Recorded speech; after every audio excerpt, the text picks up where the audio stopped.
Hey friends, if you wish to change sleep settings on Windows, then please watch this video. I will guide you through the process. Now it's not very difficult. Here's what you have to do.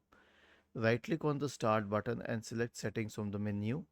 Now go to the system tab on the list on the left hand side.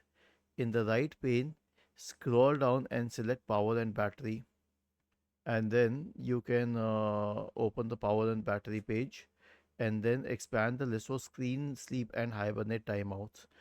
You can change it for like turn my screen off after, you can say 5 hours, make my device sleep after, let's say 3 hours. Okay, although if it's sleeping, then the it's computer cannot be used, and the same can be changed for the on battery mode. Okay, now what do I prefer? I prefer to keep all of these settings at never, and that is the best for me, but you can choose according to your requirements. Was this helpful? If yes, then please subscribe to the channel.